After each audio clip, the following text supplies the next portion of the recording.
Alors tu sais, longtemps j'ai eu du mal avec la posturologie dite statique. Pourquoi ?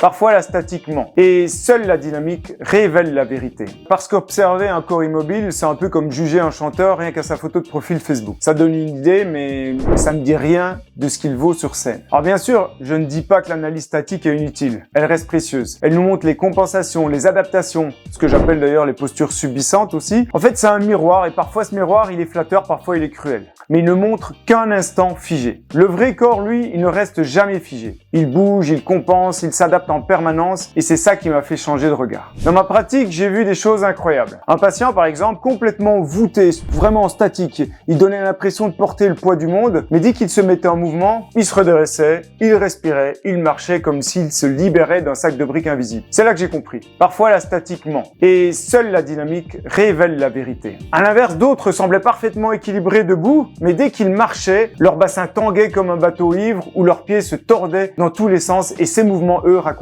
bien plus que la photo. Tu vois, certaines déformations corporelles impressionnent visuellement, mais tant qu'elles sont bien compensées, elles ne posent aucun problème. J'ai eu un patient avec une scoliose spectaculaire et zéro douleur. Son corps avait trouvé une stratégie efficace. Alors vouloir corriger ça à tout prix, mauvaise idée. On aurait pu créer plus de dégâts qu'autre chose. Parce que je le dis toujours, je ne crois pas à la correction imposée. Je crois aux outils stimulants qui soulagent le corps, qui le libèrent pour qu'il retrouve son équilibre. Parfois, tu mets en place un activateur plantaire, un activateur buccal, une planche oculaire active et la posture statique change à peine. Mais le patient, lui, il vit à nouveau sans douleur et c'est ça le vrai succès, restaurer la fonction et pas l'esthétique. Ce qui compte vraiment, c'est la posture en mouvement. Une belle photo debout, ça n'a aucune valeur si marcher, courir ou juste tenir une journée de travail devient douloureux. C'est comme acheter une belle voiture qui cale à chaque feu rouge. Ça sert à rien. Bon, le vrai critère, c'est l'endurance posturale. Être bien 1 minute, ce n'est pas suffisant. Il faut que ça tienne dans la vraie vie, quand tu bosses, quand tu bouges, quand tu vis. Et c'est exactement là que l'orthokinésie et l'analyse posturale OPS prennent tout leur sens. On identifie les faiblesses du système, on lit les stratégies d'adaptation,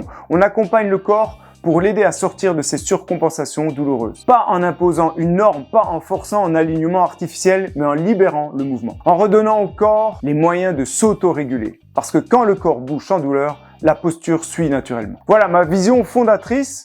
L'orthokinésie, ce n'est pas une quête de photos parfaite ou de silhouettes figées. C'est une méthode vivante, respectueuse, intelligente. Elle aide chaque corps à trouver sa meilleure stratégie, la sienne, pas celle qu'on lui impose. Et tu sais quoi? Quand tu vois un patient retrouver son mouvement, son énergie, sa liberté, crois-moi, ça vaut toutes les photos parfaites du monde.